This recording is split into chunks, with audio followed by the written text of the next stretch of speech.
Israel will not take a diplomatic solution to this problem. You cannot think across one-state solution or two-state solution, because until or unless one side is not willing to negotiate, no solution will be possible like this. I think the ultimate solution, and I'll ask you this question, the example I give is like an extreme bully who is continuously attacking a frail person, and the world is saying, hey, stop, please stop, but he's not stopping. Now, the only way to control this extreme bully is to use force, another bigger force against him. So that will, I think, tilt the pressure against the US-backed Israel to a diplomatic solution. This is my thesis to all of this. So the question is, can a UN-backed military force or a UN-backed international troops be successful against a US-backed Israel militarily to tilt them towards a diplomatic solution? Anything is possible in theory. The question is whether it's a realistic political possibility. In my opinion, the answer is no, because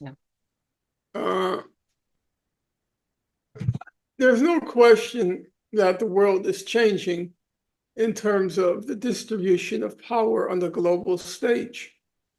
But that change has not yet been of a sufficient enough magnitude that a majority of countries in the world are willing to defy the United States. Certainly, you can't find that willingness of defiance in Europe. That's not a possibility. But even if you set aside you set aside Europe, there's a certain degree of defiance by some countries like South Africa. But in general, one has to be sober about these things. You would have to think very hard to come up with even 5 countries in the world that would defy the United States. And the United States, of course, would oppose any UN force entering into the Israel-Palestine conflict. Military force, that's not going to happen. Okay, now if you look at it, I asked him that will a UN force be able to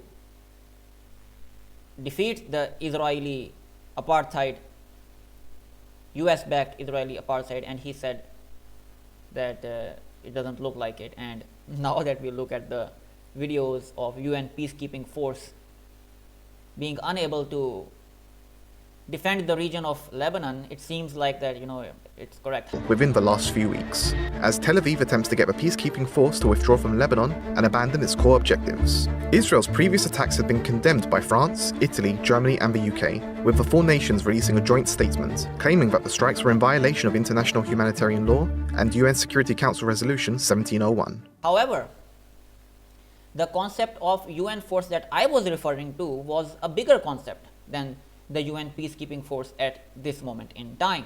It has, since 2006, also been monitoring a ceasefire that ended a 33-day war between Israel and Hezbollah. UNIFIL in April of this year was made up of just under 10,000 military personnel, accounting for almost 10% of all UN peacekeepers worldwide. The mission employs Lebanese civilians, including interpreters, as well as civilians from elsewhere.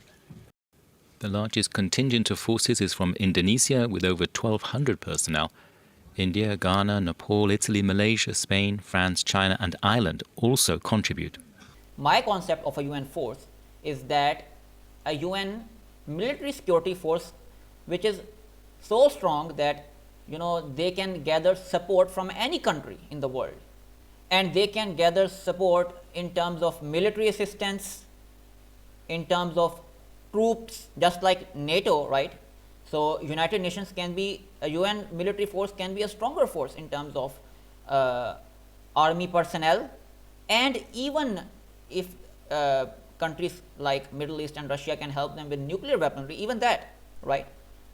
So my concept of a UN force was a bigger concept. So if we can make a UN peace force, a UN peacekeeping force, UN security force so strong militarily that they have greater military personnel than countries like states like US-backed Israel, and in terms of military and nuclear power, then I think this type of a UN force can force Israel to take a diplomatic stance in the long run because of them becoming a bigger power. So this was my concept, and I wanted to highlight this.